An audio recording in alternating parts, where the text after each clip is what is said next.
Hola, buenas tardes.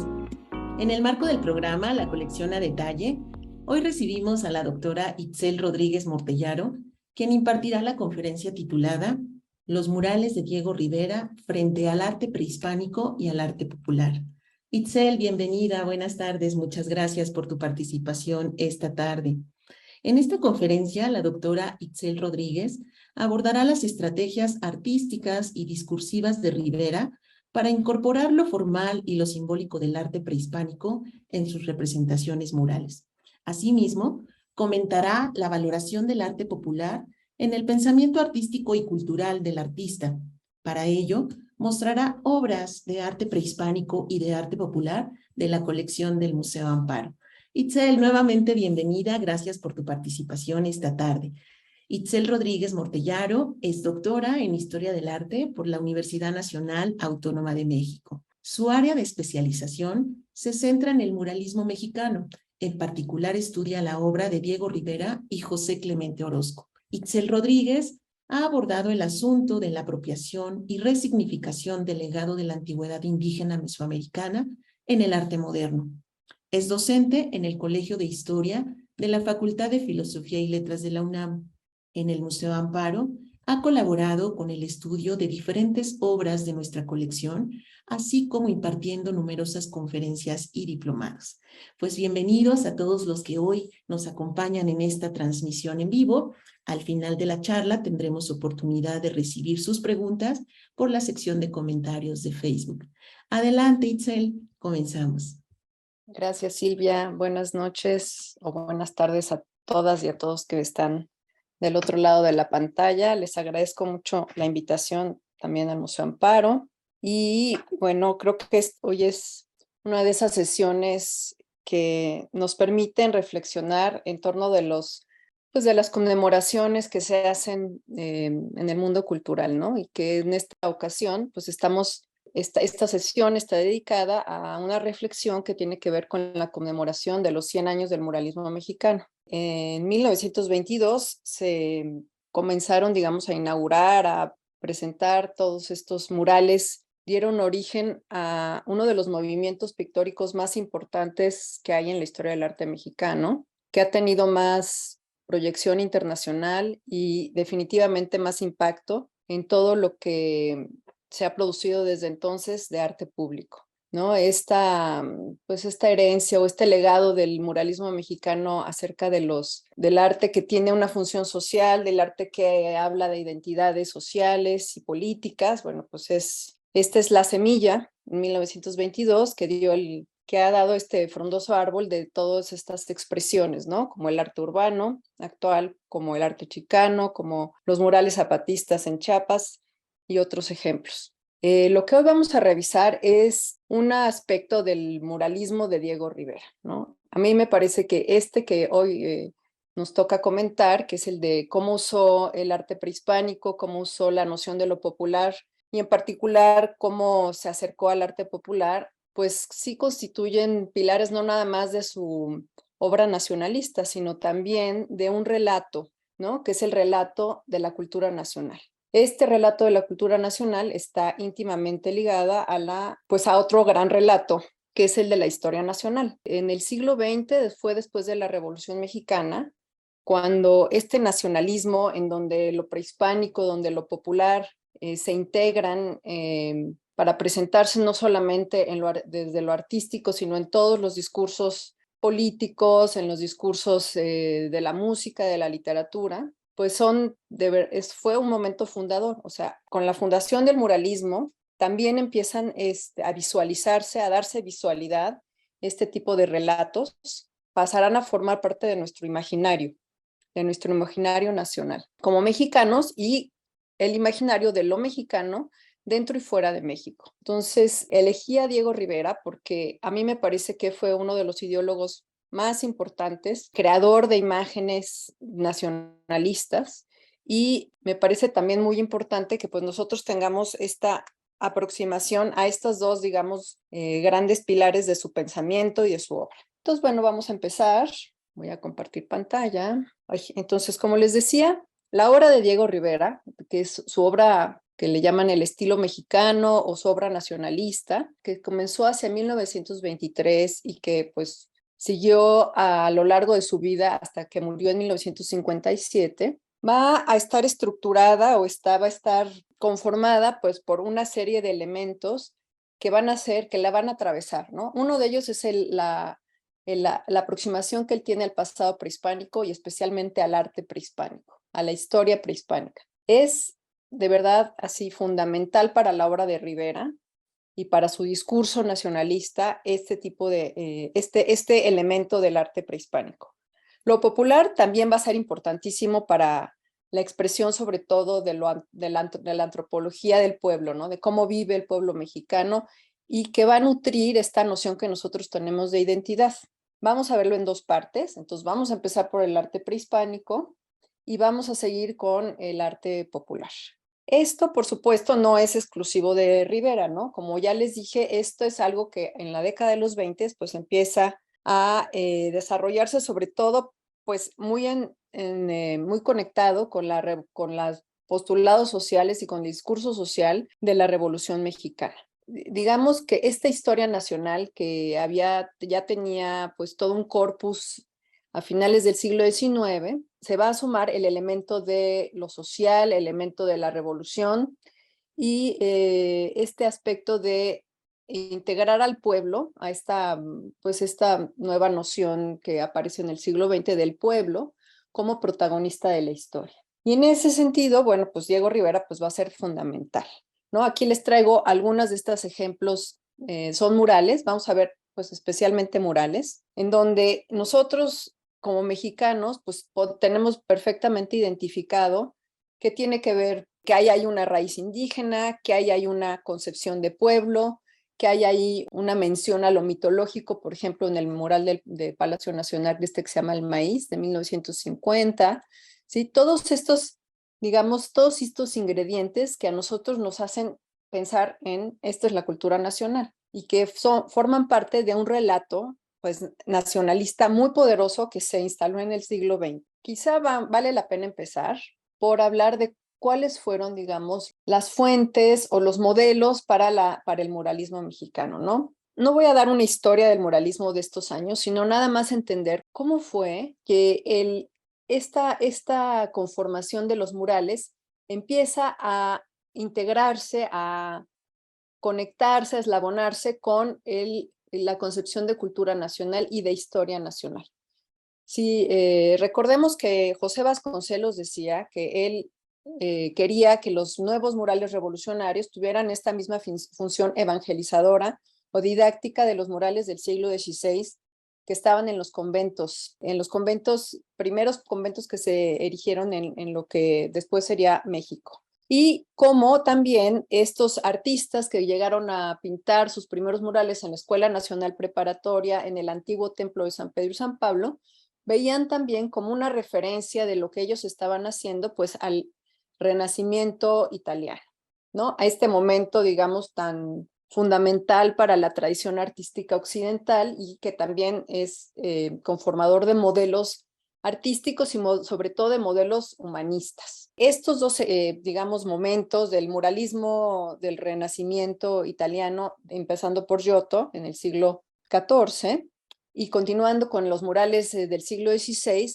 fueron ejemplos que los muralistas pues siguieron no nada más en relación a que eran pinturas sobre muros, sino que también eran pinturas que expresaban todo digamos, un bagaje cultural occidental, ¿no? Y que en estos casos tenía que ver, pues, con la religión. Ahora, después de la Revolución, los nuevos murales tendrán que ver con una mística, pero revolucionaria, una mística que pone en primer lugar, pues, a este nuevo relato del pueblo como nuevo protagonista de la historia y a estos nuevos escenarios en donde lo popular se expresa como lo constitutivo de la nación y cuáles son los cambios que trajo la revolución. En este escenario de nuevas definiciones de lo nacional, empieza Diego Rivera a partir de sus murales en la Secretaría de Educación Pública, no así en los murales de la Escuela Nacional Preparatoria, porque ahí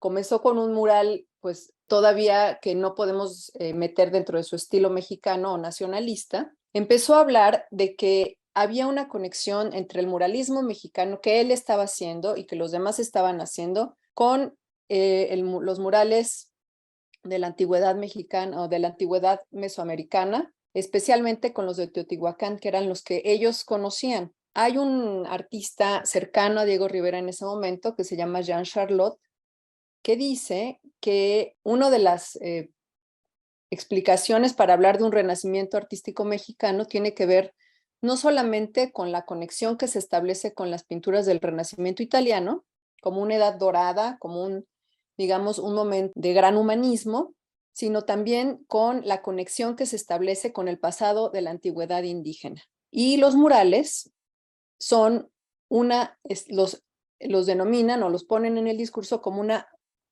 especie de continuidad con ese pasado indígena.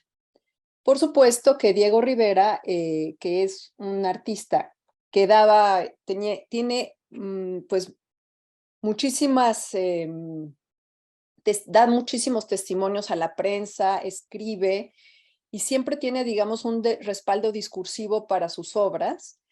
Comienza a decir que él siente que sus murales, aunque nosotros, si los vemos, los tomé de la colección del Museo Amparo, son fragmentos de murales de Teotihuacán, podemos ver que pues no nos parecen para nada un modelo de los murales de Diego Rivera. Sin embargo, a través de la técnica, Rivera dice que él se conecta con ese pasado de la antigüedad.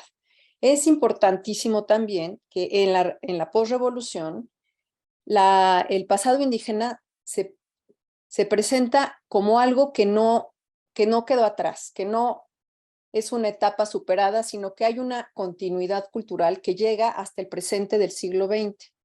Y este discurso de continuidad cultural que desde diferentes ciencias sociales y desde el arte se empieza a presentar, a presentar en diferentes espacios de comunicación, bueno, pues Diego Rivera lo aprovecha y dice, para mí, estos murales son mi antecedente inmediato para mis murales, ¿no? Entonces, él trabaja con otro artista que se llama Javier Guerrero. Usan, por ejemplo, la baba del nopal, como intentan hacer mezclas de aglutinante de baba del nopal para poder pintar sus frescos. Y de esa manera justifica o legitima el que sus murales estén dentro de una tradición pictórica mexicana, porque el pasado indígena ya se considera como el origen de lo mexicano, y también dice que se justifica que el muralismo, bueno, pues sea el legítimo exponente de lo que es el arte mexicano, ¿no? Entonces hay digamos, una reunión tanto de los discursos en torno a la historia nacional, la cultura nacional y el muralismo, especialmente en voz de Diego Rivera, pues se inserta en esta genealogía. Ahora, la arqueología va a ser otro de los elementos súper importantes para darle a este gran relato del muralismo, darle establecer una liga concreta con el pasado, ¿no? Como ustedes saben, bueno, este es un fenómeno muy amplio en donde lo arqueológico se convierte pues en la prueba contundente de la gloria del pasado indígena antiguo, y dentro de las nociones de cultura nacional, bueno, pues tiene un papel fundamental. Aquí están algunos de los ejemplos de arquitectura, de escultura, que Diego Rivera comenzó a tomar tan temprano como en los años 20 para formar sus iconografías, ¿no? Aquí vamos ya a reconocer uno de los personajes también que reiteradamente propone para gráfica, para pintura, para murales, y es el de la serpiente emplumada, ¿sí? La serpiente emplumada se convierte en uno de los protagonistas de los murales de Diego Rivera, porque por un lado alude a pues a esta cosmovisión indígena antigua y también a estas narrativas míticas con las cuales pues va a impregnar todas sus historias en torno al pasado indígena. Entonces, esta excavación del templo de Quetzalcóatl en Teotihuacán la hizo Manuel Gamio en los años en los que se está dando digamos, esta revaloración del arte prehispánico, ¿no? Sabemos que Diego Rivera también visitó Chichén Itzá y bueno, por supuesto, la cultura toda la estatuaria de la cultura mexica va a ser uno de los ejemplos predominantes para los murales de Diego Rivera. Ahora, les traje también esta pintura de la logia Quetzalcóatl, porque quizá algunos de ustedes sepan que Diego Rivera estaba en una logia masónica y también usó digamos, los símbolos y las imágenes de lo indígena con un sentido simbólico esotérico. Pero bueno, ese es otro de los aspectos de cómo usa lo prehispánico. Ahora, el primero de los murales que va a representar esta arqueología vivificada, diría yo, o sea, a la arqueología le da un sentido vital. Estas piedras las representa en los muros como si fueran, digamos, entidades vivas. Las pone en la Secretaría de Educación Pública. Vean, aquí está esta serpiente emplumada que está en uno de los murales del Baño de Tehuantepec, que se encuentran en la Secretaría de Educación Pública y que datan de la primera mitad de los años 20. Aquí la vemos nuevamente una serpiente de cascabel, ¿sí? Aquí lo que cabe la pena notar y subrayar es que siempre que él represente, aquí es en la Secretaría de Educación Pública, donde comienza a asociar estas representaciones arqueológicas o estas representaciones que bien tienen que ver con lo mitológico del pasado indígena, con las representaciones de la vida de las comunidades indígenas de su presente, ¿sí? Entonces, en este caso, la serpiente emplumada constituye una liga con el pasado, un sustrato que se mueve por debajo de las representaciones de la vida en los diferentes lugares y regiones de las que pinta Diego Rivera en la Secretaría de Educación Pública, que como sabemos, ahí hace un inventario, digamos, de identidades culturales en las distintas regiones del país para presentar como una integridad, como una unidad, la noción de cultura nacional. Aquí están otros ejemplos. Están pintados ya en los últimos murales que pintó en la Secretaría de Educación Pública, que es un ciclo que se llama El Corrido de la Revolución Agrarista, en donde pinta, por ejemplo, Emiliano Zapata, donde pinta todos estos revolucionarios agraristas de Morelos, y en donde la figura del campesino indígena pues es la protagonista. Y también en la parte de arriba lo que hace Diego Rivera es poner estas serpientes alusivas a Quetzalcóatl en su forma mitológica de serpiente emplumada. Entonces, lo que está haciendo aquí es unir estos discursos de lo mitológico, del pasado, de la antigüedad, con las representaciones sociales de los grupos indígenas de su presente. Entonces, con ello, les da un sentido, digamos, de continuidad, pero también de esencialismo, como si estos indígenas del pasado o estas culturas del pasado fueran directamente representadas por las comunidades del presente, ¿no? Hay una línea, un hilo conductor que no se interrumpe. Ahora, otro de los pues, estrategias de Diego Rivera, incluso, bueno, que yo creo que es la más exitosa de todas, es el uso de estos monumentos arqueológicos que son pues tan relevantes dentro de este Museo Nacional que en esa época estaba en la calle de Moneda.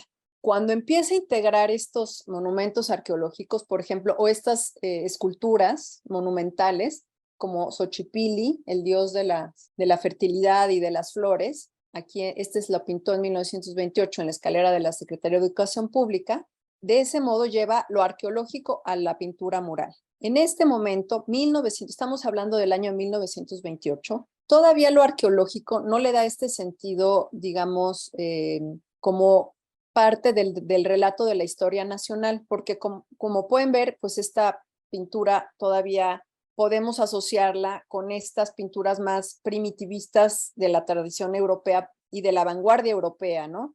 Podemos pensar en Gauguin, podemos pensar en Henri Rousseau y pues todavía tiene este sentido como exótico, que más adelante va a perder Diego Rivera y que va a aprovechar estas esculturas monumentales para establecer discursos de continuidad pasado-presente a partir de sus relatos de la historia nacional, que es justamente lo que comienza a hacer a partir en 1929 en el Palacio Nacional, en La Escalera, que es donde comienza a hacer su tríptico de historia de México, y que nosotros vamos a ver como una de las estrategias también más exitosas de Diego Rivera es que usa como modelos, como fuentes pictóricas, justamente elementos arquitectónicos o incluso códices del siglo XVI como el Códice Florentino, ¿no? Entonces vean cómo el atuendo aquí de Quetzalcóatl pues es el que nos recuerda mucho o está muy parecido a este personaje aquí al centro, que es también Quetzalcóatl. Vean aquí la boca de la serpiente, aquí se parece también a la balsa, o se parece a esta que está emergiendo del volcán, ¿no? Entonces, el hecho de que Diego Rivera tenga él era un gran estudioso del pasado indígena, tenía a la mano su volumen de Alfredo Chavero de la Historia Antigua de México, que era parte del compendio de la México a través de los siglos, una historia de México que se publicó a finales del siglo XIX, y él siempre estaba buscando, digamos, fuentes pictóricas o fuentes arquitectónicas o fuentes de ese periodo más bien posclásico de la historia antigua de México o el principios de la colonia en el siglo XVI para poder conformar sus murales y que tuvieran este sentido de realidad, ¿no? Aquí está otra vez el uso de este monumento que es el Teocalli de la Guerra Sagrada, que está en el Museo de Antropología. Fíjense, usa la parte posterior de este monumento, de este monolito que por cierto excavó en 1926 Alfonso Caso, usa la parte posterior. Aquí se ve el águila con dos, digamos, flujos opuestos, que es agua y es fuego, el Tlachinoli, y los pone en el mural central del Palacio Nacional, ¿no? Entonces, ¿qué es lo que está haciendo Diego Rivera? Bueno, pues usando este argumento de lo arqueológico como vestigio material del pasado, pero dándole una nueva vida a nivel plástico. Y con ello, pues, generando una genealogía de su propia obra mural con lo arqueológico y una genealogía de la historia nacional. Aquí vemos a pues todos estos héroes de la independencia y aquí arriba incluso de la Revolución Mexicana, por acá están Obregón y Calles, generando también una genealogía pictórica, visual, entre el pasado, ¿sí? El momento de la conquista y el México contemporáneo. Entonces, el éxito de estas imágenes, el éxito de estas configuraciones en donde el pasado más remoto y el presente más contemporáneo se conectan a través de lo simbólico expresado en las piezas prehispánicas que elige Diego Rivera, pues le da un gran poder simbólico, ¿no? Le da un gran poder a estas imágenes como, digamos, como exponentes de una noción de nacionalidad que tiene en el pasado indígena, pues, al origen mítico de la nación. Ahora, es una fotografía que se ve un poco mal, pero que nos muestra cómo estaban se llamaba la Galería de Monolitos del Museo Nacional, y así era como estos artistas interesados en estos piezas o estas esculturas del pasado antiguo, pues iban, las visitaban, las conocían y se estaba transformando también en ese momento, pues esta concepción que se tenía de este tipo de obras, ¿no? De esta incomprensión y esta noción de que no se consideraban arte, es precisamente en el siglo XX y es precisamente en estos años cuando se les empieza a validar como arte, ¿sí? Es un proceso que va a tomar, pues, la primera mitad del siglo XX por lo menos, pero el arte, digamos, en el concepto occidental, se empieza a romper a principios del siglo XX y empiezan a aceptar también nuevas definiciones de lo artístico y entre ellas está el arte prehispánico. Diego Rivera, digamos que va a ser uno de los que también va a potenciar la imagen de una de las esculturas más conmovedoras, diría yo, y más inspiradoras para un montón de intelectuales y artistas del pasado, de la cultura mexica, ¿no? Que es la Coatlicue. Esta enorme escultura que es tan impresionante y digamos, se ha dicho tanto en torno a ella, pues se convierte en uno de los íconos de Diego Rivera. La Coatlicue la va a llevar más allá de las fronteras para representarla como una máquina o como en un sentido mecánico en los murales del Instituto de Artes de Detroit. Entonces, esta también es otra de las maneras como a través de lo artístico, es una visión moderna de apropiación de las formas y de proponer un mensaje a través de estas formas, ¿no? Diego Rivera, conforme pasan las décadas 20, 30, 40, 50, va a ir desarrollando una noción de que en México hay gracias a lo indígena del pasado, hay una gran, digamos, hay un gran capital espiritual, que le da también a la identidad mexicana, pues, un rasgo específico, ¿no? Y habla también, pues, de cómo la cultura tiene que ver necesariamente con ese momento de lo espiritual que se plantó, digamos, que se sembró en el pasado antiguo.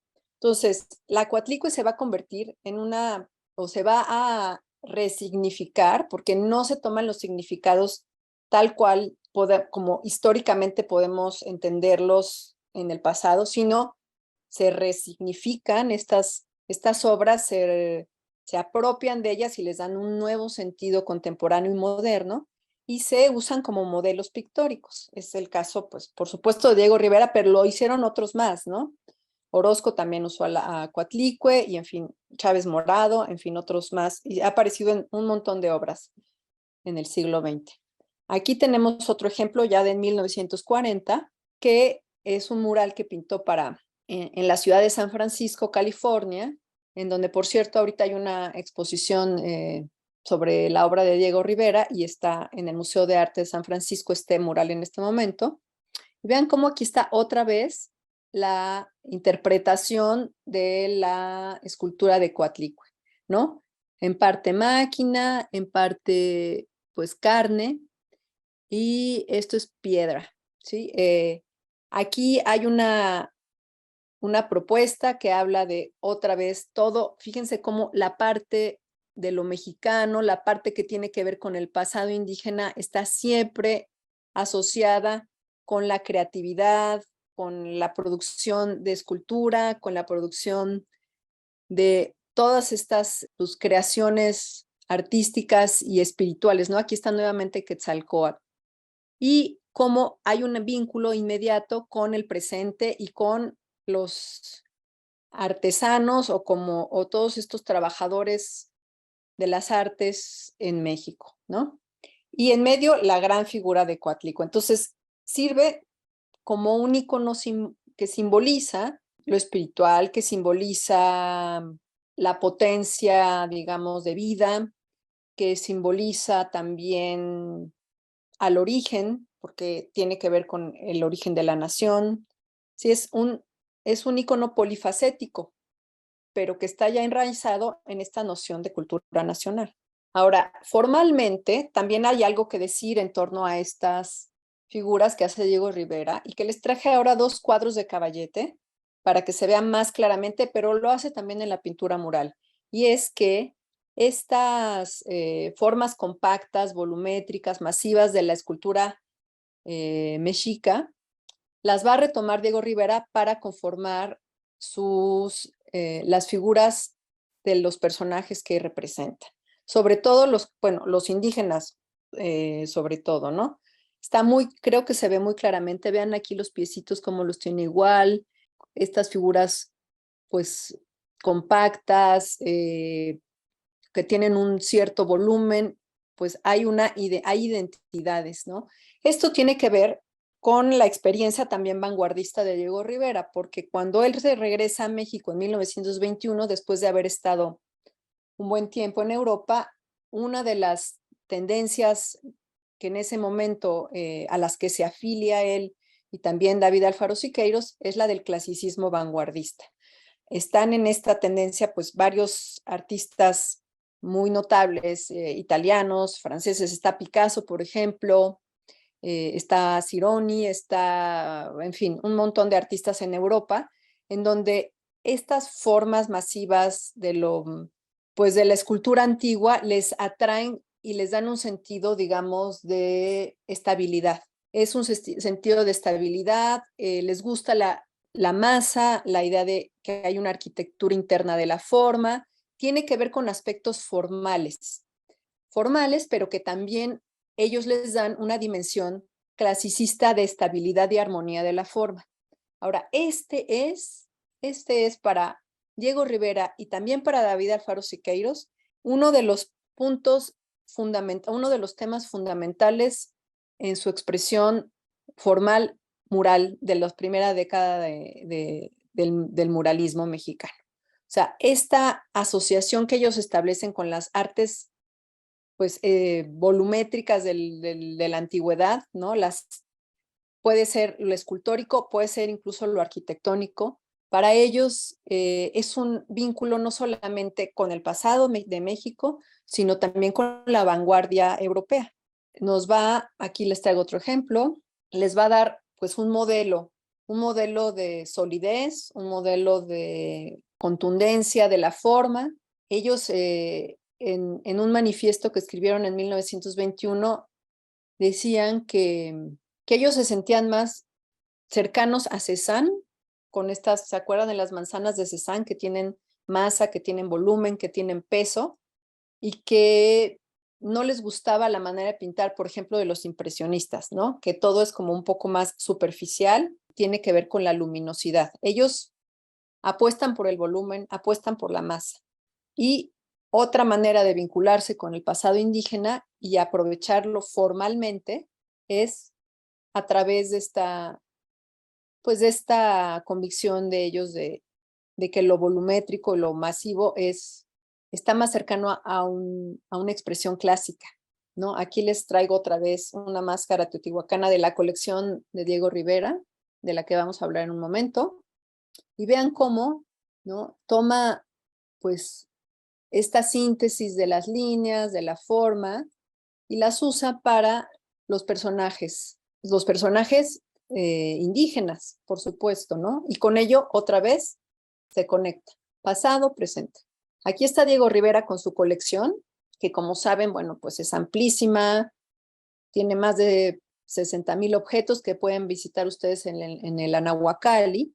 Y vamos a entrar a otro tema, que es el de las representaciones etnográficas o la visión antropológica, ¿no? Cómo también a través de sus objetos de su colección, ya no de estas artes monumentales, sino de los pequeños objetos o de los objetos que hablan de la vida cotidiana o de la vida ritual, él va a conformar pues sus cuadros de la vida en el pasado. Otra vez les traigo ejemplos de la colección del Museo Amparo para que vean el tipo pues de representaciones y de piezas que atrajeron a Rivera, ¿no?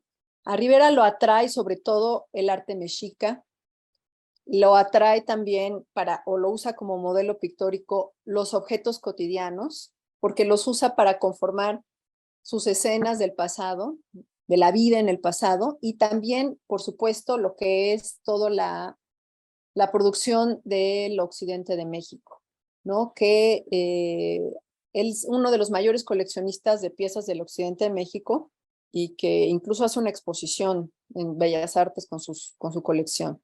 Este es lo que les quería decir, ¿no? O sea, como, por ejemplo, estos ya son murales que él pintó en el Palacio Nacional en la década de los 50, que recrea la vida en el pasado.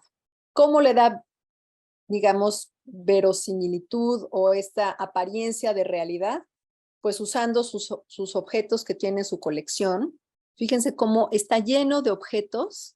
Aquí puse algunos bueno, ahí ustedes lo pueden ver quizá mejor que yo. Aquí está este que está aquí, es este, ¿no? Estas jarras que están acá las podemos ver por acá. Estas figuras de estas mujeres que están aquí sentadas, pues nuevamente los remito a estas pequeñas esculturas de mujeres sentadas. Eso le da a sus escenas del pasado indígena que pinta, sobre todo en la década de los 50, pues una sensación de que así era la vida en el pasado. Claro que Rivera se toma muchísimas licencias, ¿no? Porque aunque él era una persona muy enterada, lectora y culto en relación al pasado indígena, pues también tenía una imaginación artística. Entonces tomaba muchas licencias, iba por ahí integrando todos los objetos de su colección a sus escenas del pasado, ¿no? Aquí hay otros ejemplos de cómo piezas que están en la colección de Diego Rivera, pues pasan a formar parte de sus murales. Cambia las dimensiones, etcétera. Ahora, creo que ya para terminar con el tema de lo prehispánico, otro de los asuntos bueno, podríamos tener una sesión entera para hablar del Anahuacal y todas estas ideas que tuvo él en torno a este edificio que él mismo diseñó con el apoyo de Juan O'Gorman y de su hija Ruth Rivera, pero también tiene que ver con esta visión como simbólica del pasado indígena, ¿no? Él conocía muy bien todas estas pues, lecturas que se hacen de la cosmovisión indígena en torno a cuáles eran las funciones de los dioses, de los puntos cardinales, etcétera, y lo aplica a los espacios arquitectónicos de este edificio que él no vio, cuando murió, él no lo vio concluido, lo concluyeron después. Aquí de lo que les quiero hablar es de estos que él llamaba también murales, son de piedras naturales, y que asocia directamente con los mosaicos mexicanos. Aquí les llaman, esta es una página de una revista de los años 20, de la revista Forma, que son estos pues mosaicos estas, pues, digamos, máscaras u objetos que tienen estas pequeñas piedritas y que Diego Rivera se inspira en ellos para realizar sus mosaicos de piedras naturales en el Anahuacalli, así como pues, obras monumentales y escultóricas también que tienen volumen, como la Fuente de Tlaloc, que está en Chapultepec, que construyó en 1951, o el Estadio Olímpico Universitario, ¿no? Son ejemplo, o incluso estos murales que ya no son, que tienen piedras, pero también tienen mosaico veneciano, que hizo en los años 50, poquito antes de fallecer, ¿no? Entonces, vean cómo él aprovecha todo cultura material de la antigüedad para darle un sentido renovado, pero al mismo tiempo conservar esa liga con el pasado que lo establece a él como un artista dentro de la genealogía del arte mexicano desde el origen, que es el pasado prehispánico. Ahora, esta parte vamos al arte popular. ¿Qué pasa ahí? Bueno, pues también es en 1921 un momento fundamental para la revaloración del arte popular. Como saben, bueno, ahí se hizo unas fiestas para celebrar la consumación de la independencia y el doctor Atl, Gerardo Murillo, el doctor Atl, hizo un catálogo de las artes populares. Se hizo una exposición muy, muy rica de artes populares, en donde el discurso giró en torno a cómo el arte popular resguarda el alma del pueblo, ¿no? Otra vez lo popular, el pueblo, como pues nuevos protagonistas de la historia y de la cultura mexicana. Eso sí es una, digamos, novedad tiene que ver con el signo social de la Revolución Mexicana. Estas son obras que se hicieron en los 20 y que, bueno, otra vez podemos ver pues cómo se van repitiendo este tipo no es todo el arte popular, especialmente le ponen la atención al arte popular de Jalisco, de Michoacán, incluso de una parte de Guerrero, ¿sí? De Puebla también, ¿no? Y cómo pues empiezan a integrar a los diseños el arte popular, que es un arte menor, así lo denominan entonces, comienza, digamos, a recorrer este camino, se rompen los límites y entra a la expresión de las artes, pues digamos, consagradas, ¿no? Que son las artes que son la pintura mural y que son la pintura de caballete. Ahora, otros de los aspectos que se recuperan, pues son expresiones populares como la pintura de pulquerías. Esta la tomó, es una fotografía de Edward Weston, y sobre todo Jean Charlotte es de los mayores entusiastas con la pintura pulquería, y los exvotos. Estos también de la colección del Museo Amparo. Hay infinidad de ejemplos en donde estos nuevos diseños, estos nuevos patrones que tienen que ver con las artes populares, con un cierto tipo de artes populares, pues lo vamos a encontrar en la gráfica, lo vamos a encontrar incluso también en la pintura mural, en la obra de Roberto Montenegro. Vean esta parte de acá, los azulejos, los vitrales, ¿no? Como esta, pues, noción de decoración que tiene que ver con un tipo específico de artes populares, pues comienza también a hacerse justamente en los años en donde se empiezan a pintar murales en la Escuela Nacional Preparatoria. Esta les traje a Frida Kahlo, pues porque tiene que ver con los exvotos, con esta forma de representación de lo cotidiano con un sentido un poco, pues, también dentro de la fantasía. Y bueno, por supuesto, las alacenas de Mar Izquierdo, que ya son de la década de los 40, pero vean cómo lo popular, el arte popular, se integra también al discurso de la cultura nacional. Ahora, Diego Rivera, pues por supuesto que en su discurso y en algunas de sus obras de Caballete va a exaltar al arte popular. Incluso es coleccionista también de arte popular. Aquí les traje los Judas que tiene su casa estudio ahí en Altavista. Sin embargo, no hay, más allá de algunas pinturas de Caballete, en donde vean el colorido que tiene, o sea, estos colores tan intensos, tan contrastantes, no hay, digamos, rastro de lo formal del arte popular dentro de los murales de Diego Rivera. Diego Rivera, sí, por supuesto, que generó numerosas, cientos de metros de murales en la Secretaría de Educación Pública, en la ex hacienda de Chapingo, que tienen que ver con las tradiciones, con las fiestas populares, que tienen que ver con las formas de vida del pueblo, pero no apela a estos valores del arte popular desde lo formal. Diego Rivera es uno de los, digamos, principales creadores de imágenes de lo que es la forma de vida del pueblo, y que está en muy estrecha relación con las ideas de un antropólogo que fue Manuel Gamio, muy importante, que habla de cómo la cultura mexicana, pues sobre todo se nutre de las tradiciones y de la vida del pueblo, pero del pueblo entendido en un sentido pues muy, muy acotado, ¿no? ¿Quién es el pueblo? El pueblo son los campesinos, el pueblo son las clases proletarias, el pueblo tiene expresiones tradicionales y rituales asociadas a la religión, hay sincretismo religioso, etcétera, etcétera. O sea, el pueblo es un grupo específico de la población, y Diego Rivera pues ilustra todas estas formas de vida. Y no solo ilustra, yo diría que crea las imágenes que nos hacen imaginar la forma de vida del pueblo mexicano, ¿no? O sea, estas imágenes están ya muy introyectadas en nuestra noción de vida nacional, ¿no? Y, por supuesto, dentro de este es del Palacio Nacional y este es de la Secretaría de Educación Pública, pues dentro de estas formas de vida está la expresión creativa, ¿no? Entonces, sí vamos a ver, tanto en el pasado como en el presente de Diego Rivera, en el pasado indígena como en el presente de Diego Rivera, a el pueblo creando objetos bellos, creando objetos útiles, creando objetos que tienen que ver con esa sensibilidad que se establece como una de las características casi pues esenciales de lo nacional, ¿no? La sensibilidad estética, la sensibilidad creadora, pues el tratamiento de ciertos materiales, ¿sí? La recurrencia a ciertos materiales y diseños. Sí, él es uno de los principales divulgadores y exaltadores de este tipo de discurso, pero él no recupera lo decorativo del arte popular para sus murales. ¿Por qué?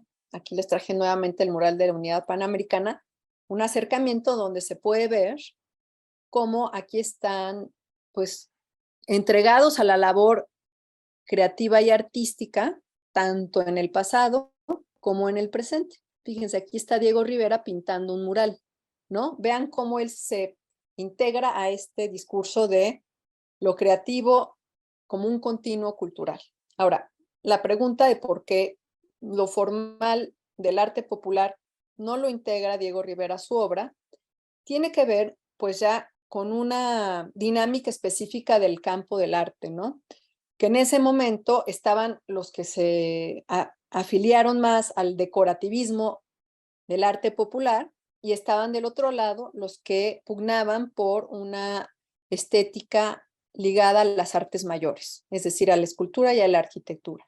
De un lado estaban unos como Adolfo Besmogar, como Roberto Montenegro, y del otro lado estaban Diego Rivera, David Alfaro Siqueiros, ¿sí? Y lo arqueológico pues también tiene que ver pues con toda una política de Estado acerca de pues de la antigüedad, ¿no? De quién es la antigüedad del Estado, ¿no? Entonces, esa lucha entre el arte popular y el arte prehispánico, digamos que en el muralismo de Diego Rivera, pues terminó imponiéndose la de las artes mayores como modelo formal, pues de este imaginario, ¿no? Entonces, eso, digamos, en resumen, pero tiene que ver, además, con la política del Estado y tiene que ver con el discurso de la historia, ¿no? Con este discurso de la historia que es la que mantiene, que da unidad y cohesión a una nación. Entonces, bueno, lo voy a dejar ahí y seguimos comentando con sus preguntas, con sus comentarios, podemos seguir desarrollando. Muchas gracias. Gracias a ti, Itzel. Vamos a leerte las preguntas que nos hagan en la sección de comentarios. Les agradecemos que nos las hagan llegar para compartirlas con la doctora Itzel Rodríguez. Javier tiene una primera pregunta. Dice si Diego Rivera retoma simbologías y elementos arqueológicos, también retoma el color como el estuco teotihuacano o el verde jade mexica. Ay, muchas gracias por la pregunta, se me hace muy buena.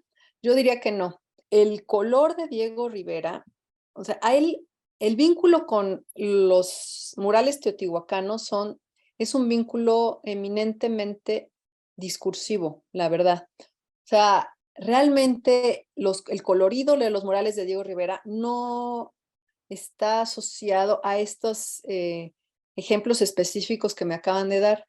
Tiene que ver más con murales del Renacimiento italiano. Los murales más luminosos pues de esta primera etapa del muralismo de Diego Rivera están asociados a murales del 300 y del 400. Rivera era un hombre muy enraizado en su educación académica y en su conocimiento del arte europeo, ¿no? Entonces, más bien, esos eran sus modelos a la hora del color.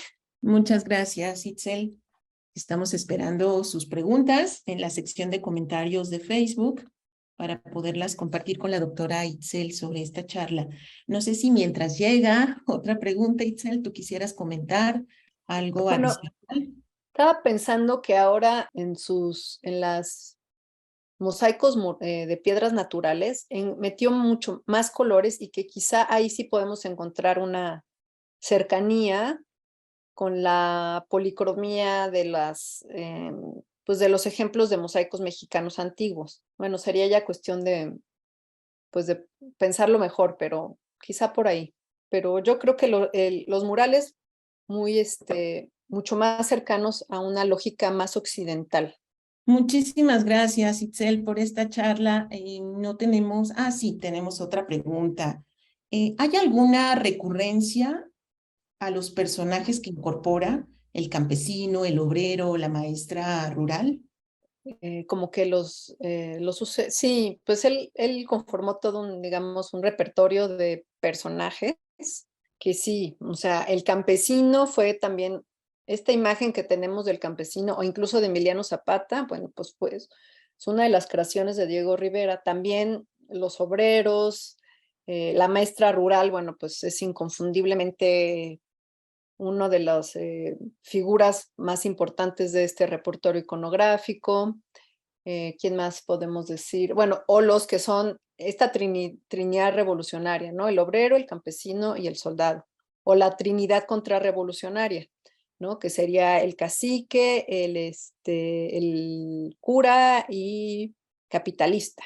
Sí, definitivamente, y sí, ese es un tema también importante y que está en nuestro imaginario.